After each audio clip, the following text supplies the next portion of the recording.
Welcome to the deep dive. Have you ever just stopped and thought about how incredibly fast our work world is changing? It's it's kind of wild. Oh, absolutely. Yeah. Especially where, innovation meets pure ambition. Exactly.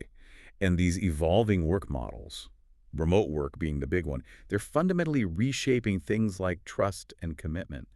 It feels like the ground is constantly shifting. It really does. And it's not just how we work, is it? It brings up all these tricky ethical questions, like when the rule book is still being written for remote stuff, what happened? Right. What happens when big ideas smash into, well, professional integrity? And how does transparency fit in? Or, the lack of it across the board, from new hires right up to the C-suite. That is precisely what we've been digging into.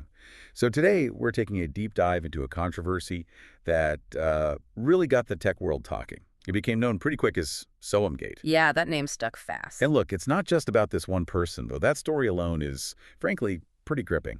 Right. It's more a window into these ethical knots, these complexities. And sometimes, yeah, there's a bit of humor in how things play out, but it seriously underlines how vital transparency is becoming, like non-negotiable. Totally. Whether you're starting out or you're a CEO.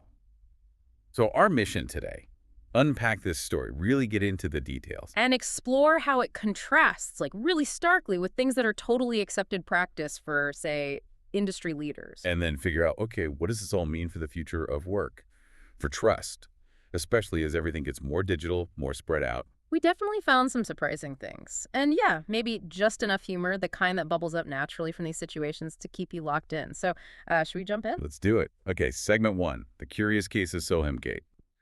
Let's unpack these allegations. We've been tracking this since it basically exploded online. We have. It all seemed to kick off around July 3rd, 2025. Ah. A real viral moment that sent ripples, everywhere in tech. And it centers on this Indian software engineer. And the core allegation was pretty startling, actually. Uh-huh.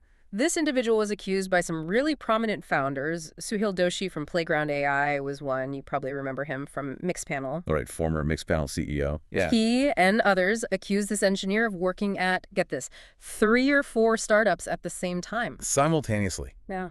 Just try to wrap your head around juggling that many full-time roles. Seriously, think about the meetings, the deadlines, the different Slack channels. The context switching alone. My brain hurts just thinking Yeah. about it. I struggled keeping 2 projects straight once. 4 full-time gigs. Wow. It really stretches belief, doesn't it, for actual full-time roles. And we found that Suhail Doshi apparently posted about it on Twitter back in 2025.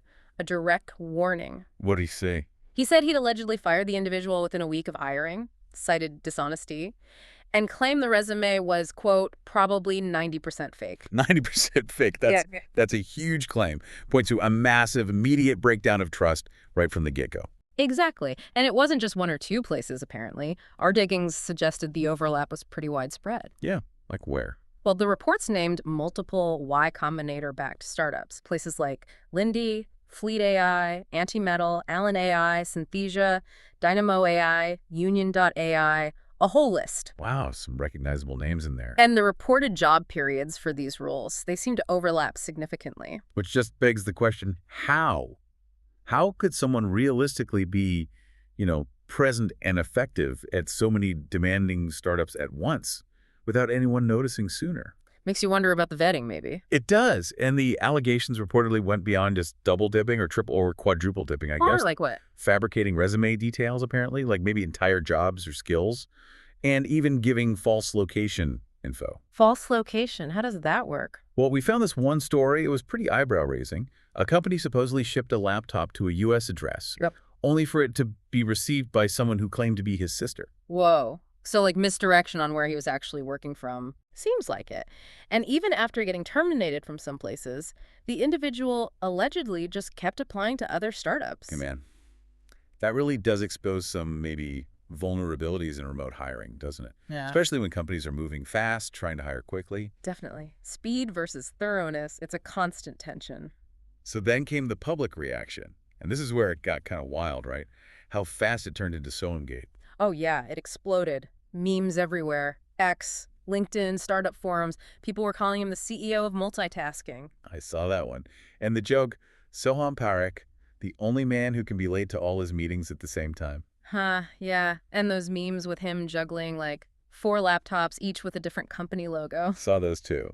It's funny, but, underneath the humor. Exactly. Underneath it all were some pretty serious concerns about trust, ethics, especially in this remote work era. It was almost like the humor was a way to process the absurdity, maybe. Yeah, could be.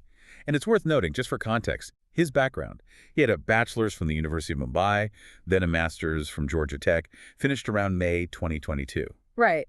So, not just some random person, someone with a solid academic record, which maybe makes the alleged actions seem even more surprising. It raises questions about motivation, definitely. So why does this matter to you, listening right now, whether you're hiring, job hunting, or just working remotely? Well, it's not just tech drama, right? It throws a huge spotlight on how crucial trust is when you can't see your colleagues face to face every day. And what happens when that trust gets allegedly shattered so dramatically? It makes you think, how do companies verify commitment? How do they build that deep trust across screens and time zones? And how do you guard against this kind of alleged deception when geography isn't a barrier anymore? These are big questions. Okay, so as we were looking at all that, this other thing emerged. A really interesting contrast, a different kind of multitasking maybe. Ah, yes. The Uh, flip side. While this employee faced this huge public backlash, became a meme, there's this other practice in tech, totally accepted, even celebrated. Founders serving on multiple boards. It's such a stark difference in perception, isn't it? You think of the big names like Elon Musk, Tesla, SpaceX, Neuralink, a boring company. Right, or Mark Zuckerberg at Meta, with all his other involvements. These leaders often have multiple board seats, and it's seen as them leveraging their expertise, their networks, their strategic thinking across different companies. It's viewed completely differently, not as deceit, but as like a sign of influence and deep understanding. The key difference, and it seems blindingly obvious when you put them side by side, is transparency. That's it, isn't it? Founders on boards, that's disclosed. Companies know about these commitments. Often they want that person because of their other roles and insights. Exactly. And these are usually strategic roles, right? High-level guidance, direction setting, opening doors, not day-to-day in-the-weeds operational jobs like the engineer role allegedly was. Yeah, it's about governance and advice, not coding features or managing daily tasks across 4 different platforms. But, even this accepted practice, it's not totally simple. There are nuances. Like potential conflicts of interest. Definitely. If a founder sits on boards of companies that might compete or are in adjacent spaces, that gets tricky. And even in strategic roles, how divided can your attention be before it impacts your effectiveness? That's the fair point. And you have different types of board members, founders, investors, independents, all bringing different angles.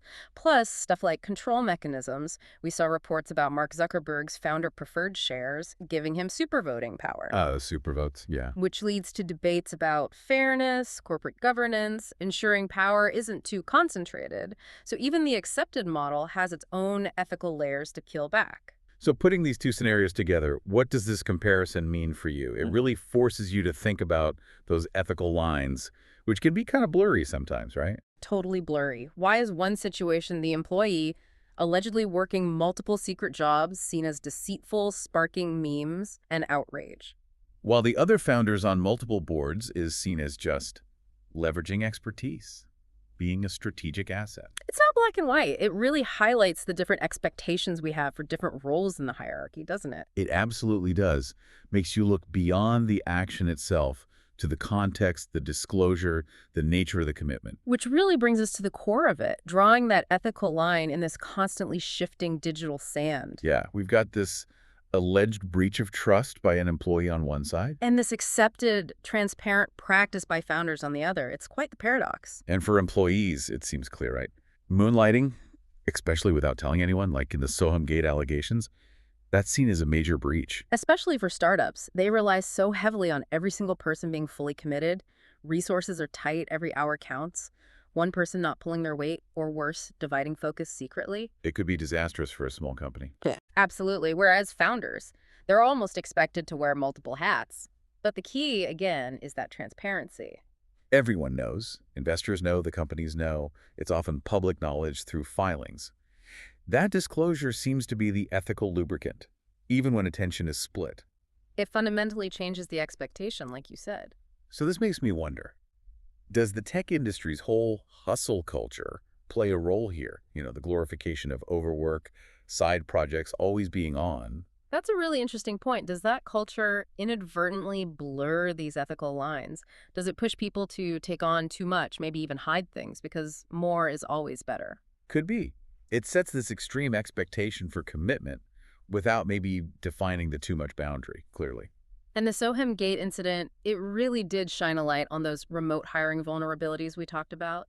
The lack of physical oversight, it can make deception easier, unfortunately. Which doesn't mean remote work is bad, obviously, but Yeah. No, not at all.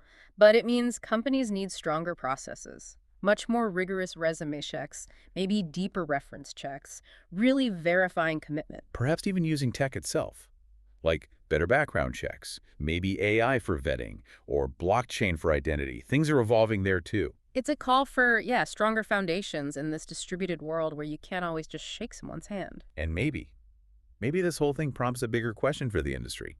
Should we rethink this obsession with just breadth, with overcommitment? Instead of just how many things someone is doing, maybe focus more on the depth, the focus, the quality of their contribution. Especially as remote work keeps growing, valuing deep, dedicated work over just juggling a million things, it kind of challenges what productivity even means remotely. So, what does this all mean for you listening? Ultimately, this isn't just about one guy or a few famous founders. No, it's about the basics, isn't it?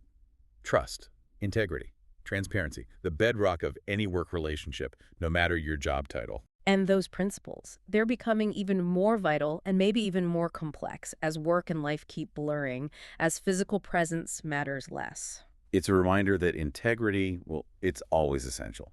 Maybe now more than ever. So, wrapping up, we've peeled back the layers of Soham-gate. We've contrasted it with founders on multiple boards. It's been quite the exploration, highlighting those different expectations around commitment and just how critical transparency really is in tech today. And as we all keep navigating this world of remote work, fast-paced innovation, maybe the biggest question this leaves us with is this. How do we make sure, as a whole professional community, that our drive for efficiency, for ambition, for scale, how do we ensure it never overshadows the fundamental value of trust and integrity? That's the core challenge, isn't it? What stands out most to you from all this? Something to think about.